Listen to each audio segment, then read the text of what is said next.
Olá, muito bom dia a todos, sejam todos muito bem-vindos neste domingo pela manhã, dia 24 de setembro, um lindo dia, a expectativa é que tenhamos também um dia de muito calor hoje na nossa região aqui, mas novamente todos reunidos nesta manhã de domingo para conversarmos, diálogo sobre a nossa querida doutrina espírita e assim seguirmos com o nosso aprendizado e nossa evolução. Antes de iniciar os trabalhos junto à equipe que nos aguarda, vamos a alguns anúncios aqui da Casa de Jesus que são sempre importantes, né?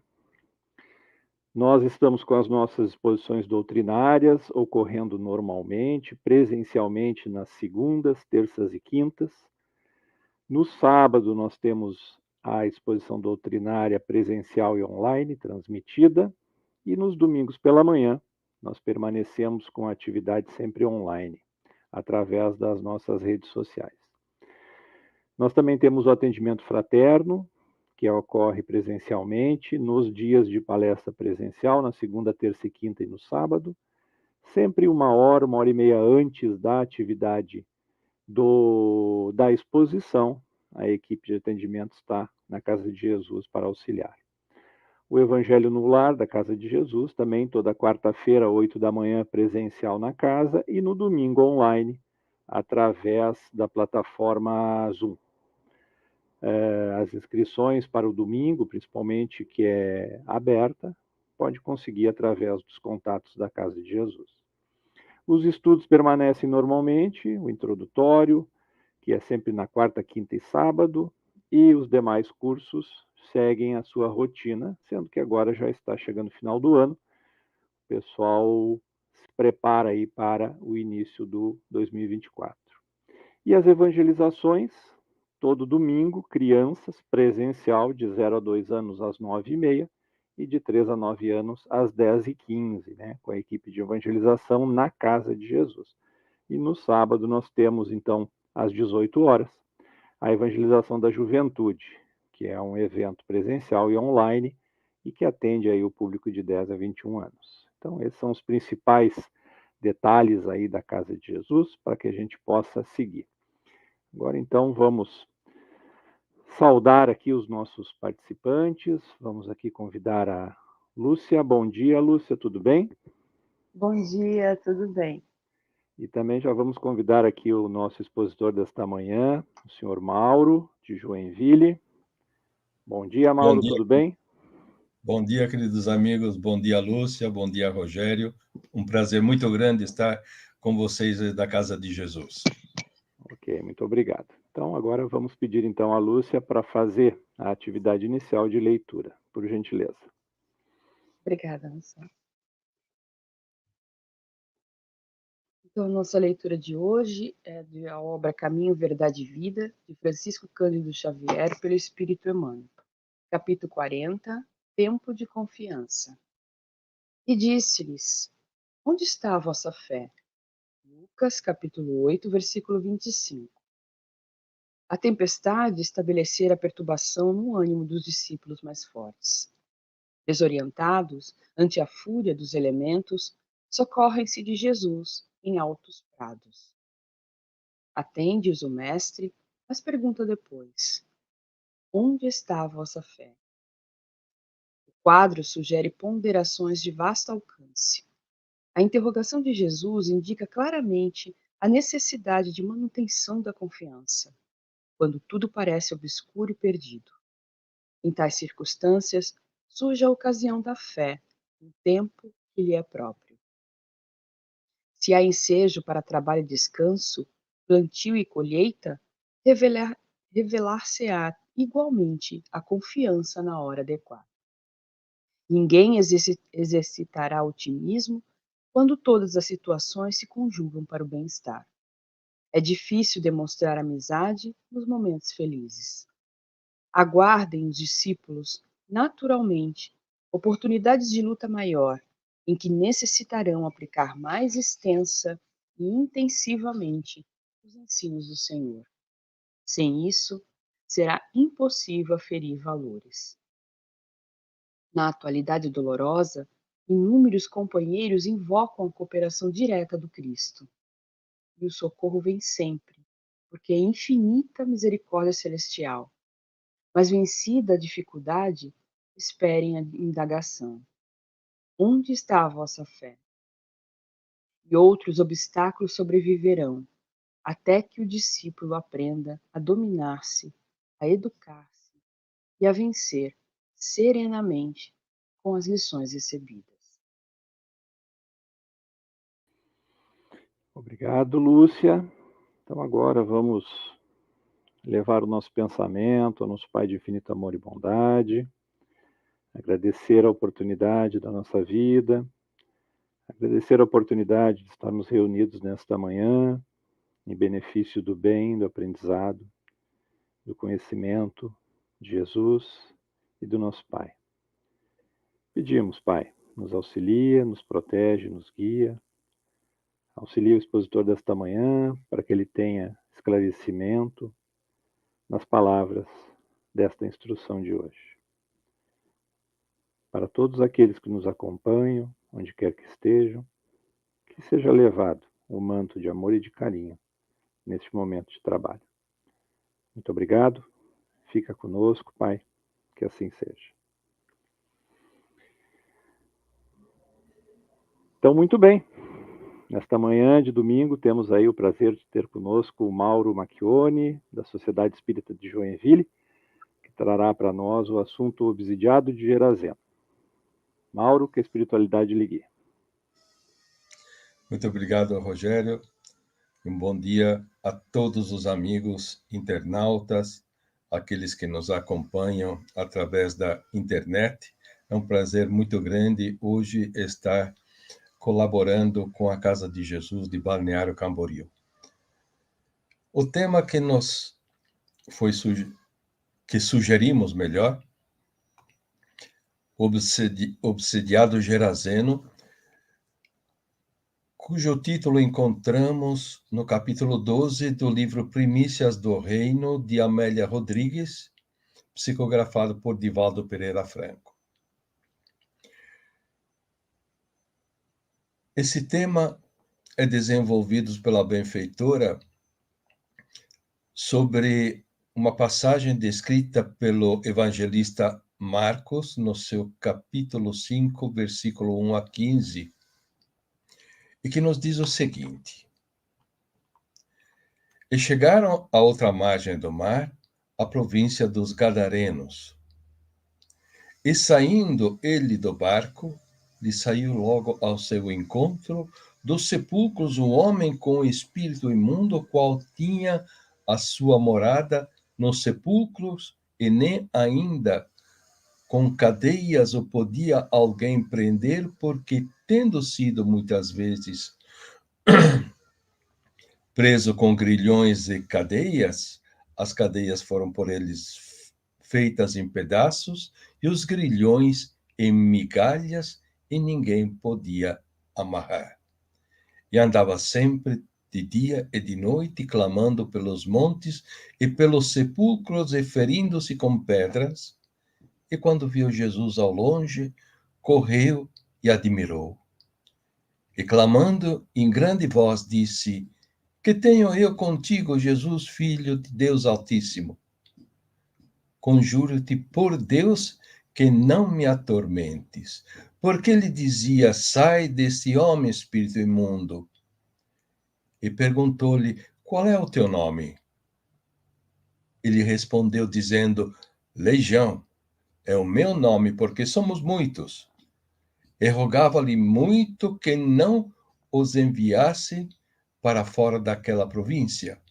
E andava ali pastando nos montes uma grande manada de porcos. E todos aqueles demônios lhe rogavam, dizendo: Manda-nos para aqueles porcos, para que entremos neles. E Jesus logo lhe permitiu. E saindo aqueles espíritos imundos, entraram nos porcos, e a manada se precipitou por um despenhadeiro no mar. Eram quase 2000, e afogou-se no mar. E os que apacentavam os porcos, fugiram e o anunciaram na cidade e nos campos, e saíram muito a ver o que era aquilo que tinha acontecido. E foram ter com Jesus e viram o endemoniado, o que tivera a legião, assentado, vestido em perfeito juízo, e temeram. Muito bem, essa é uma daquelas passagens do Evangelho, tanto a narrativa do evangelista Marcos, como também a descrição de Amélia Rodrigues, que nos oferece reflexões continuadas a cada vez que nós propomos a compreender-lhes a lição. É impossível de serem compreendidas de uma única vez, numa única encarnação, até me arriscaria a dizer, quanto menos numa única reunião de estudos. Então, perdoe-me, mas nós vamos abordar apenas alguns aspectos dessa mensagem e dessa passagem. Nós ainda teríamos, assim, um mais vasto conhecimento a ser alcançado se nós colocássemos, interpretássemos juntos também a passagem anterior que diz respeito à tempestade acalmada por Jesus. Esse contexto todo nos daria uma compreensão muito, muito, muito ampla da mensagem que tanto o apóstolo Marcos como a benfeitora Amélia Rodrigues quiseram nos trazer. Ou pelo menos que nós pensamos que queriam nos trazer, porque certamente a nossa compreensão ainda é bastante limitada para poder compreender, para poder aprender todo o ensinamento que está nessas passagens. Este cenário, a gente poderia dizer assim, esse cenário todo é uma aula sobre obsessão. Uma obsessão individual e coletiva, mas também descreve o estado de consciência da humanidade. Se nós pararmos para observar toda essa descrição, tudo aquilo que tanto um como outra colocam nesse acontecimento, nos dá a compreender o estado de consciência da humanidade, bem como, evidentemente, né, do estado de consciência da individualidade de cada um das personagens que, vamos assim dizer, somos nós mesmos, né?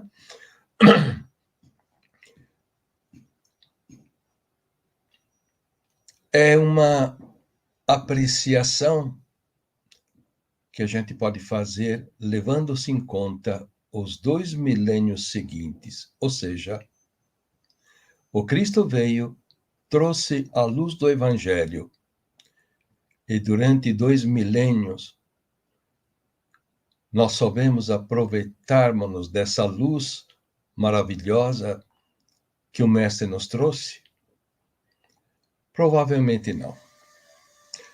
A beleza poética utilizada pela benfeitora Amélia Rodrigues não é apenas o embelezamento literário, não. Ela sabe descrever muito bem, com detalhes, as paisagens, né? As descrições frequentes dessas paisagens, a princípios exteriores no nosso entendimento, na realidade falam do estado de consciência a que nos referimos anteriormente. Vamos tentar analisar um pouquinho esse aspecto.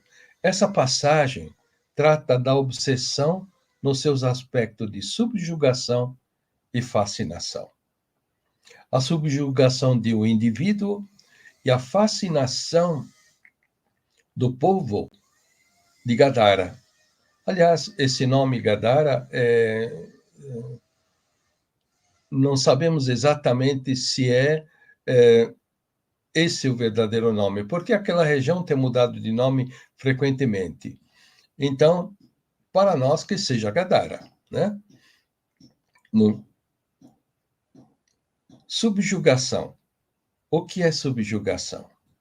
Subjugação, que muitos de nós conhecemos como possessão, é uma subjugação física e moral, exercida nos dois últimos milênios, não apenas e nem tanto de desencarnados para encarnados, mas principalmente, gente, principalmente de encarnados para encarnados, frutos da fascinação pelo poder, pela luxúria, narcisismo, enriquecimento fácil.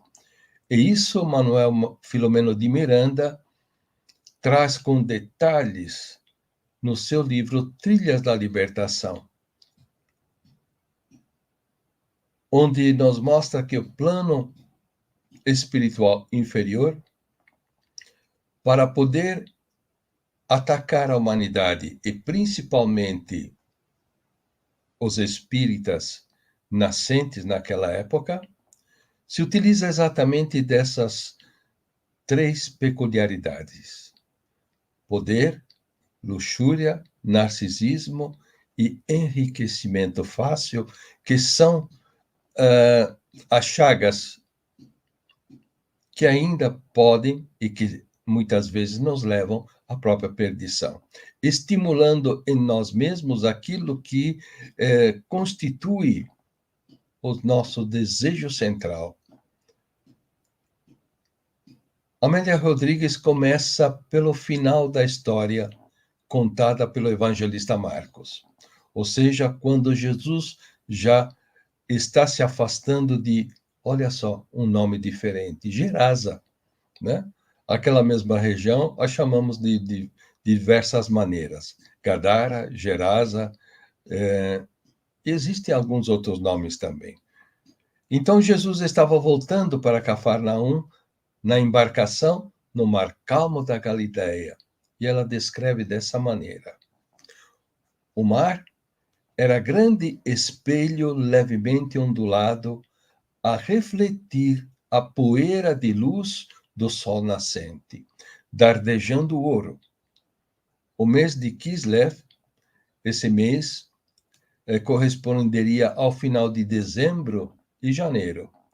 Portador das tempestades, é também um mensageiro da fartura, carreador dos ventos perfumados e leves.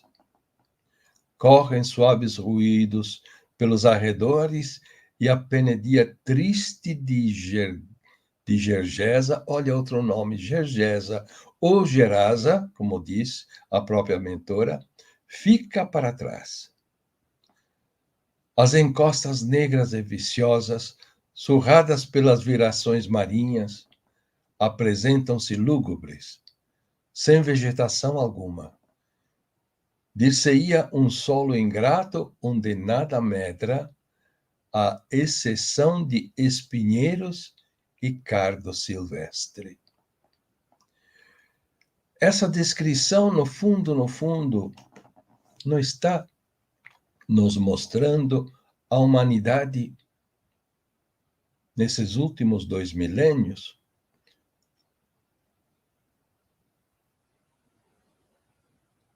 O mês de Kislev, portador das tempestades, é também o mensageiro da fartura, carreador de ventos perfumados e leves. Para que a humanidade possa alcançar essa prosperidade que o mês de Kislev, que com esse mês ela nos descreve, preciso é que antes haja a preparação do terreno, a colheita,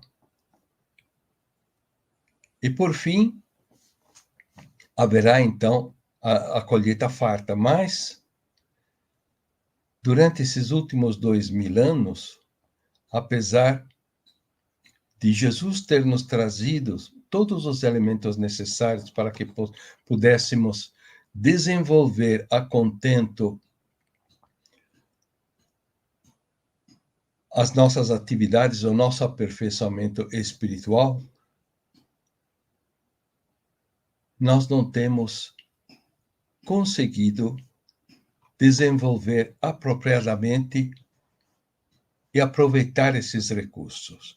De forma que Jesus se afasta naquele momento, depois de nos trazer a luz do Evangelho, mas, no entanto, Gerasa ou Gergesa, que significa a própria humanidade, permanecem com as suas encostas negras e viciosas. Se a gente for analisar a humanidade durante esses últimos 2 milênios, a gente percebe que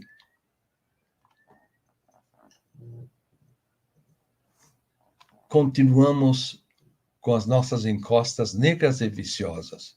O mar calmo da Galileia é a espiritualidade superior anunciada por Jesus e para onde ele volta terminada a missão terrena.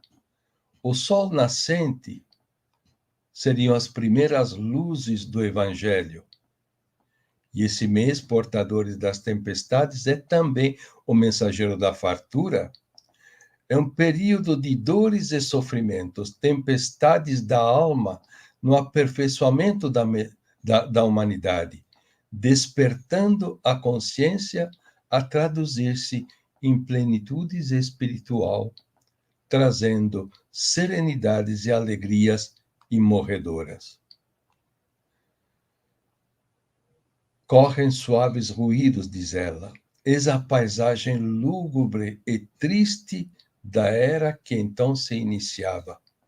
Dir-se-ia um solo ingrato onde nada medra, à exceção de espinheiros e cardos silvestres. Até hoje, muitos não acreditam na recuperação da própria humanidade.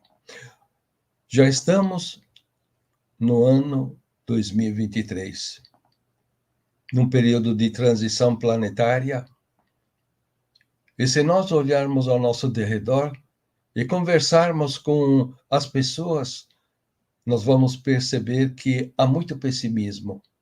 Tanto é verdade que várias moléstias estão tomando conta da humanidade, perturbações de todo tipo.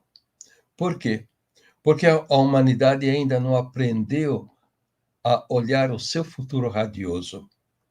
Ainda acredita que tudo vai acabar, talvez numa terceira guerra mundial ou algo desse tipo.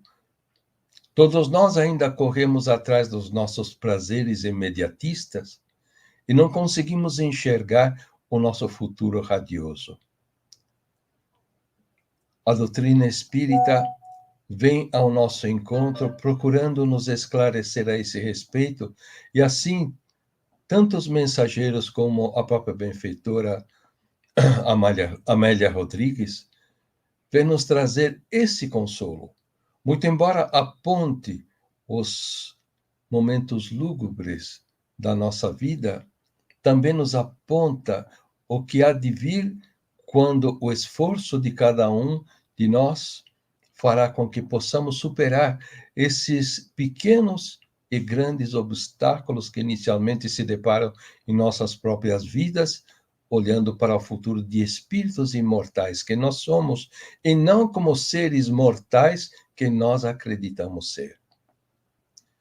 Continua ela dizendo: o povo era o seu rebanho. Para esse rebanho viera dar a vida. Era, todavia, necessário que as ovelhas conhecessem o pastor, a fim de poder identificar-lhe a voz, obedecer-lhe ao comando. Cada reencarnação é como se fosse a morte para o espírito. Ou seja, o espírito que está no plano espiritual, ele precisa reencarnar, de uma certa maneira, ele sente como esteja seguindo para a morte. Porque, no fundo, a matéria, o corpo material para o espírito em equilíbrio, não deixa de ser, vamos assim dizer, né? Um certo sepulcro, ele está enterrado na carne, não é? Então, cada reencarnação é como se fosse a morte para ele, para o espírito, que volta ao plano terreno, para que o Cristo interior, que habita em todos, porque todos nós temos um Cristo interior, nós somos um Cristo em estado latente que precisa despertar e desenvolver-se, a fim de que esse Cristo desenvolva as virtudes necessárias junto aos companheiros encarnados. Não existe outra forma de desenvolver as nossas virtudes, as virtudes que estão em estado latente em nossa própria consciência, ali muito bem descritas com a lei natural que Deus escreveu na nossa própria consciência. Ela continua dizendo: experimentava, porém, o triste sofrimento, porque o povo não o compreendia, o sofrimento que decorre do amor desdenhado. A gente pode imaginar Jesus com todo o seu conhecimento. Claro que devia estar triste com a humanidade, que ainda deveria sofrer bastante, mas certamente com o seu conhecimento ilimitado, pelo menos para os nossos padrões, ele saberia que um dia essa humanidade iria resplandecer. Portanto, essa tristeza que aqui ela descreve de Jesus não é exatamente a tristeza de Jesus, mas ainda é a tristeza que anda em nossa própria consciência, nosso próprio ser, no espírito crístico que nós somos, mas que ainda não se desenvolveu. Esses valores morais são as ovelhas. Jesus representa esse Cristo interior que deve desabrochar de nossas entranhas. Esse é o Cristo que experimenta os sofrimentos até libertar-se dos grilhões da matéria.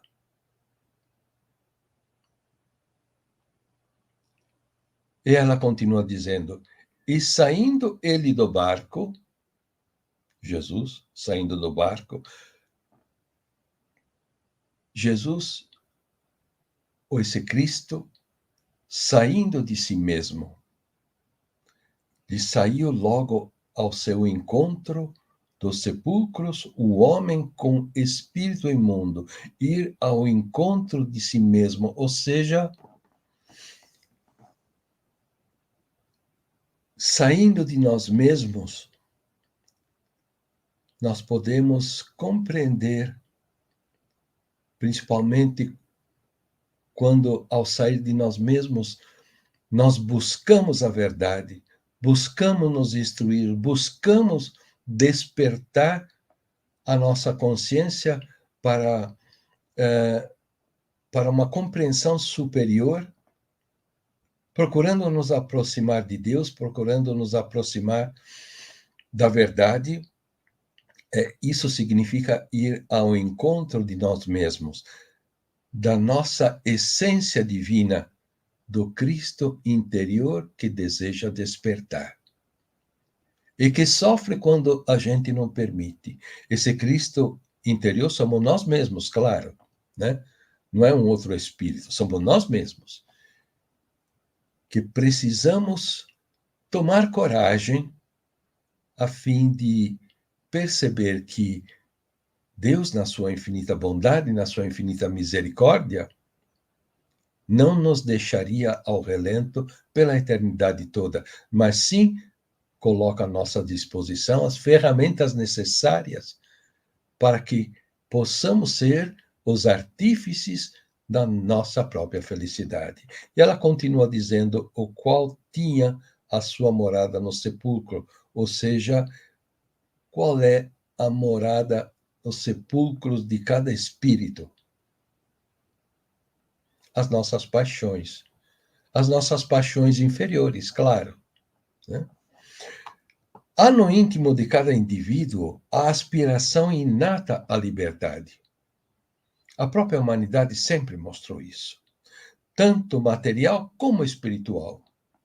A princípio, nós buscamos a liberdade material. E, às vezes, a gente coloca as mãos pelos pés, né?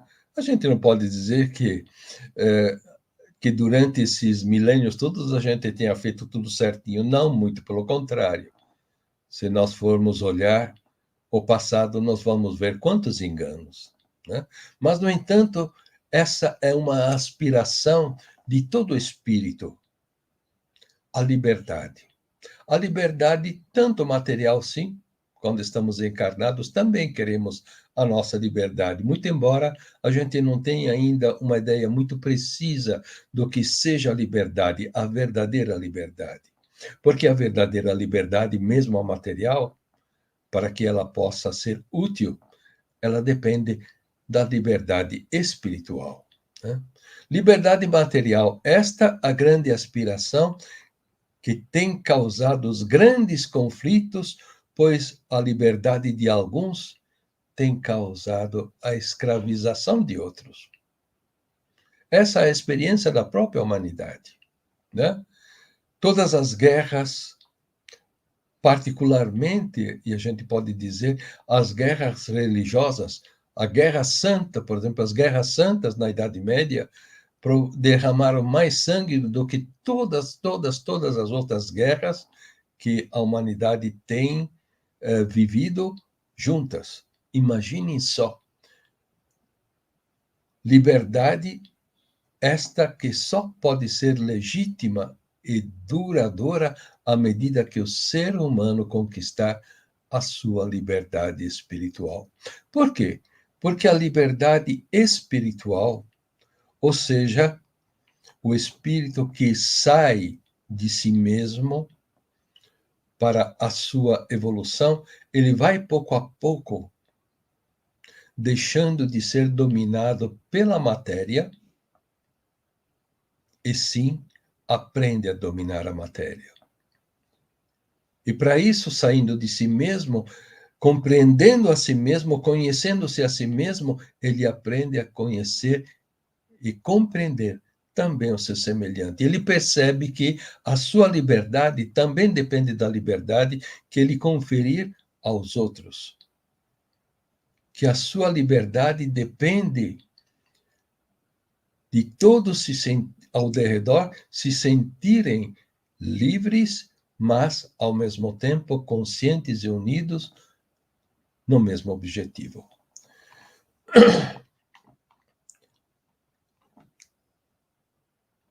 E ela continua dizendo: e quando viu Jesus ao longe, correu e o adorou. E clamando com grande voz, disse: que tenho eu contigo, Jesus, filho do Deus Altíssimo? Conjuro-te por Deus que não me atormente. Perdão, essa passagem não é da Amélia Rodrigues.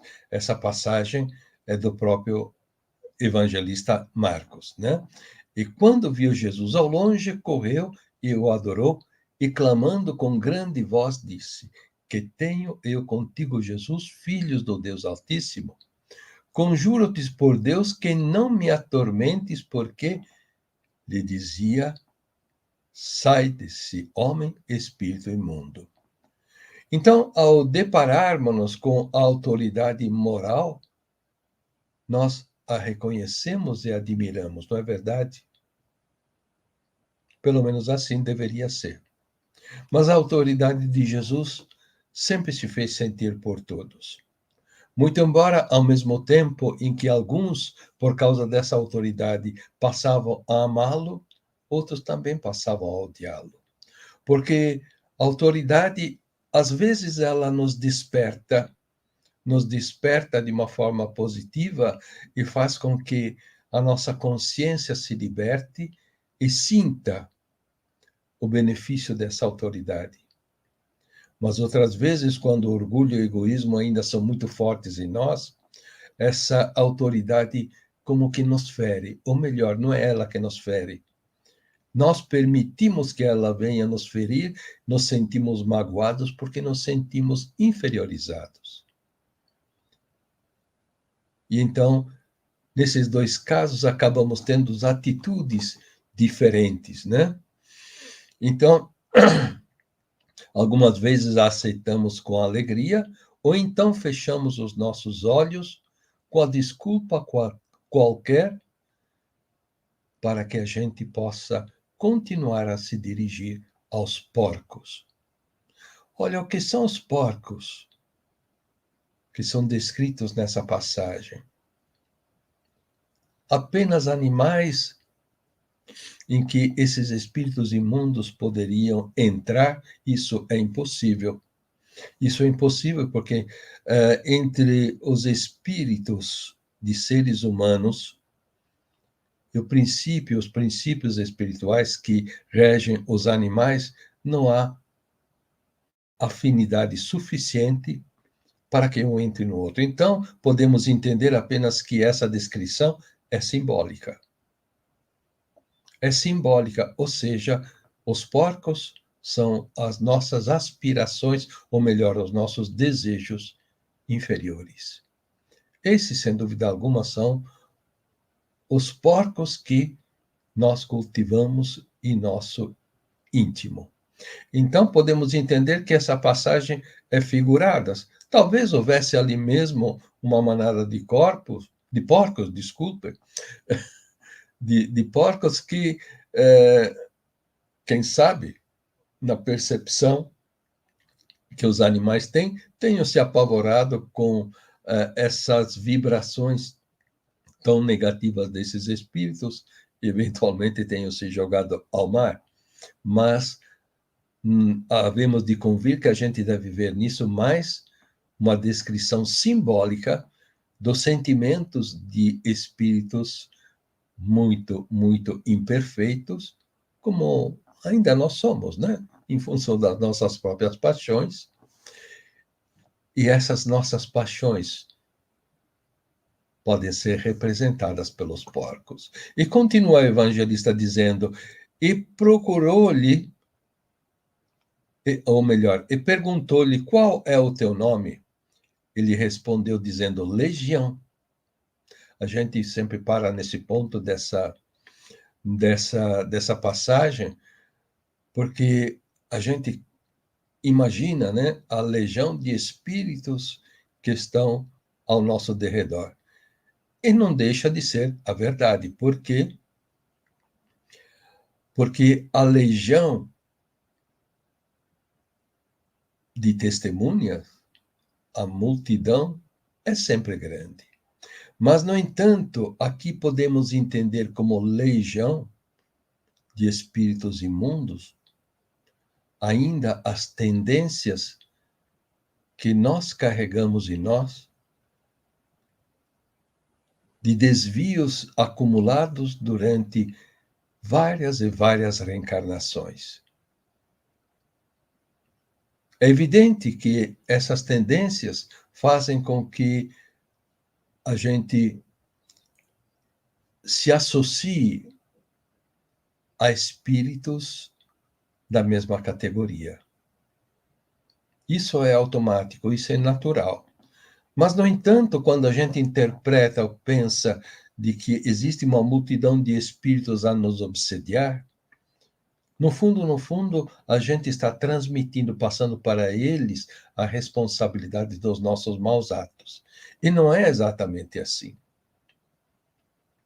Provavelmente é possível que muitos desses espíritos não sejam nossos algozes, mas sejam nossas vítimas, que nós atraímos pelos pensamentos e desejos não muito nobres que ainda nós cultivamos. É muito importante a gente pensar nesse aspecto, porque seja qual for a situação do espírito, do indivíduo, obsediados a ponto da possessão, digamos assim, o germe desse desequilíbrio reside nele. Ele que abre as portas, ele que atrai para si, com seus desejos inferiores, esses espíritos que simplesmente vêm colaborar com aquilo que ele deseja. No fundo, não são obsessores. No fundo, são parceiros. E assim que devemos entender. Então, ele continua. Ele respondeu dizendo, Legião é o meu nome, porque somos muitos. Porque são muitos os defeitos que nós carregamos, não é? E roga-lhe muito que não se afastasse para fora que não os afastasse para fora daquela província, E andava ali pastando no monte uma grande manada de porcos, e todos aqueles demônios lhe rogavam, dizendo: manda-nos para aqueles porcos, para que entremos neles. E Jesus o permitiu. E saindo aqueles espíritos imundos, entraram nos porcos, e a manada se precipitou por um despenhadeiro no mar. Eram quase 2.000, e afogou-se no mar. É evidente que esta passagem, essa descrição é simbólica, né? Anestesiamos nós a própria consciência, com desculpas conscientes ou inconscientes. Isso que é a verdade. Tentamos nos esconder de nós mesmos para continuar em nossos gozos menos dignos. A espiritualidade superior respeita nosso livre-arbítrio. Por isso que Jesus permitiu. Ele não mandou, apenas permitiu. Como o próprio evangelista descreve. Por quê? Porque nós temos o livre-arbítrio. Nós temos o livre-arbítrio até que um dia a gente se toque de que o nosso livre-arbítrio pode ser um instrumento valioso para a nossa liberdade ou para a nossa própria escravização. Os porcos são esses gozos menos nobres que mais cedo ou mais tarde irão se afogar nas águas da espiritualidade. Porque quando o espírito encarnado desencarna, vai se deparar na espiritualidade com seus próprios enganos. E isso, ele, frente a frente com a própria consciência, sofrerá um tormento que certamente superará em muitos os tormentos que poderia experimentar aqui na Terra enquanto encarnado. Porque as dores físicas, ou melhor, as dores morais, não se comparam às dores físicas. A prisão espiritual é muito mais severa que a prisão material. Porque enquanto a prisão material pode libertar o espírito, a prisão espiritual o prende por, às vezes, séculos ou milênios.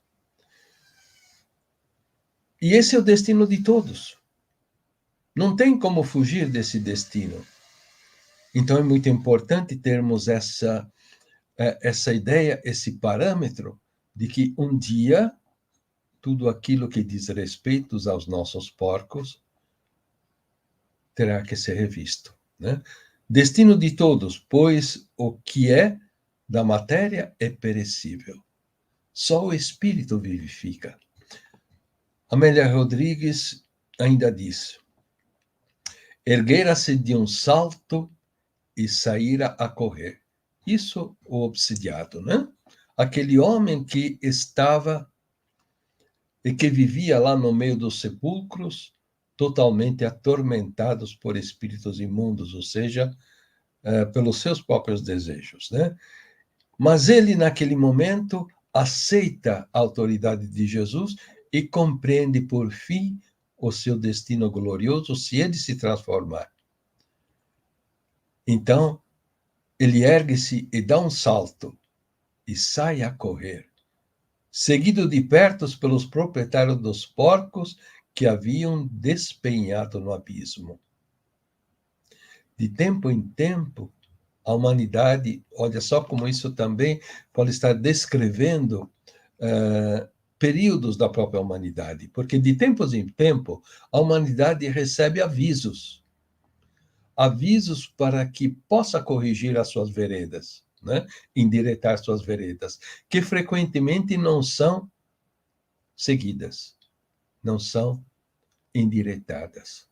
Esses avisos frequentemente não são compreendidos. Esses avisos, às vezes, vêm por meio de cataclismas, epidemias, pandemias, para que a humanidade se retifique. Porcos são jogados ao mar mas os homens invigilantes apenas lamentam a má sorte sem cogitar de seu aperfeiçoamento moral. Porque essas epidemias, cataclismas, no fundo, representam a queda dos porcos ao mar.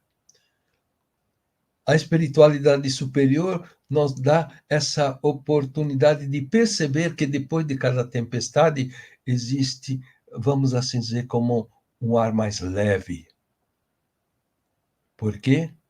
Porque miasmas foram destruídos. A dor, ela pode ser a nossa grande mestra, mas a gente fecha os olhos e os ouvidos, né? A gente fecha os olhos e os ouvidos, mas alguns conseguem perceber. E esse algum, como ela disse, ele, o endemoniado, estava livre. Isto sim, em liberdade, gritava, explodia de felicidade e sorria. Graças a Deus que, entre muitos, existem aqueles que conseguem perceber essas lições divinas através da própria dor, né?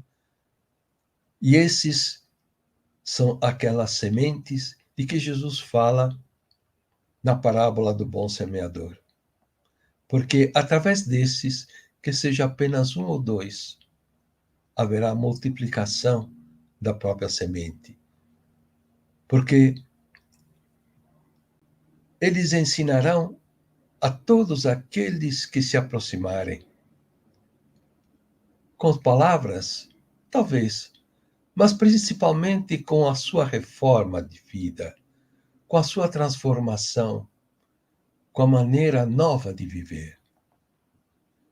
Então, quem, no entanto, procura tirar da dor a lição precisa, alegra-se, pois liberta-se da legião de vícios que o oprimiam, alcançando a verdadeira e duradoura liberdade. A nossa benfeitora ainda diz: foram, porém, inúteis as suas explicações. As explicações do ex-endemoniado, porque ele andou semeando a palavra de Jesus e mostrando a sua recuperação a todos, mas nem todos aceitavam. O atestado eloquente de seu juízo e equilíbrio, era isso que ele fazia. E quando ele se acercou da porta da cidade, receberam-no sem consideração nem respeito, expulsando-o em seguida. É que a humanidade faz muitas vezes com os próprios missionários que Jesus envia. O que a humanidade fez com ele próprio, Jesus, quando esteve entre nós. Não há maior cego que aquele que não deseja ver e que não combate seu orgulho e seu egoísmo. Os porcos ainda são a nossa ambição, que em pouco tempo irá se transformar em desilusão e dor.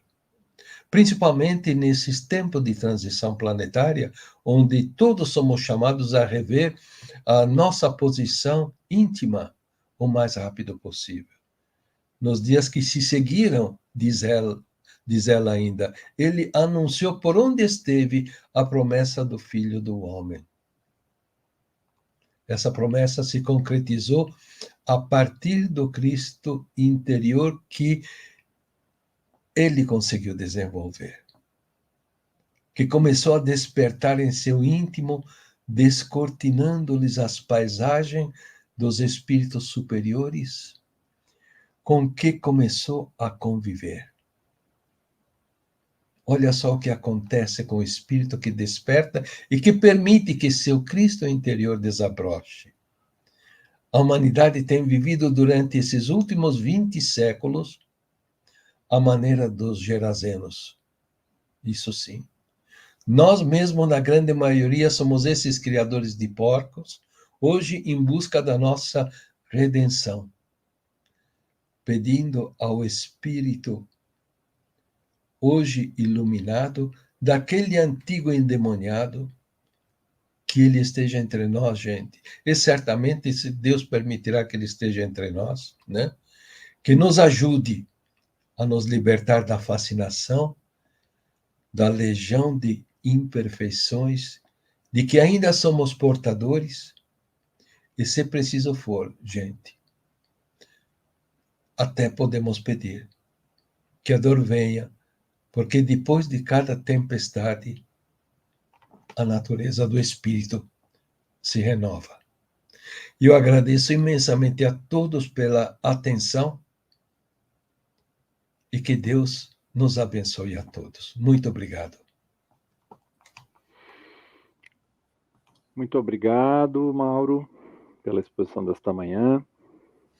Que a espiritualidade continue lhe auxiliando nesse seu trabalho e que possa estar junto conosco outras vezes. Vamos convidar agora a equipe que está conosco aqui para a gente fazer o encerramento. E antes de pedir para a Lúcia fazer a nossa prece final, eu tenho um convite hoje à tarde, a partir das 16 horas, a Casa de Jesus faz novamente o Encontro de Gerações. O assunto de hoje será a alegria e a tristeza. Então será um momento de confraternização, de encontro, de conversa, como foi da outra vez, um lindo evento hoje à tarde na Casa de Jesus. Todos Ô, convidados. Rogério, você me permitiria, antes, eu quero estender o meu abraço para a Juliana, que acabou de Pois não. acabei de ver nesse momento. Um abraço muito, muito, muito carinhoso, querida. Perfeito. Obrigado. Muito bem. Lúcia, por gentileza. Então, vamos fechar nossos olhos, levando nosso pensamento ao nosso Mestre Jesus. E agradecer por esta manhã de domingo, pelas orientações e instruções através do Evangelho e do palestrante que nos trouxe, e que possamos, Senhor, com as vossas orientações, o vosso amor, instruir-nos para que possamos cada dia ser melhores com nós mesmos e uns com os outros. Abençoa, Senhor, a semana, abençoa os lares, os locais aonde passarmos, e que sejamos sempre, Senhor, instrumentos de vossa paz. Fica conosco, Mestre Jesus, hoje e sempre, que assim seja. Muito obrigado a todos que estiveram conosco nesta manhã aqui na exposição, que possamos nos encontrar novamente nas outras atividades. Um ótimo domingo para todos, fiquem com Deus.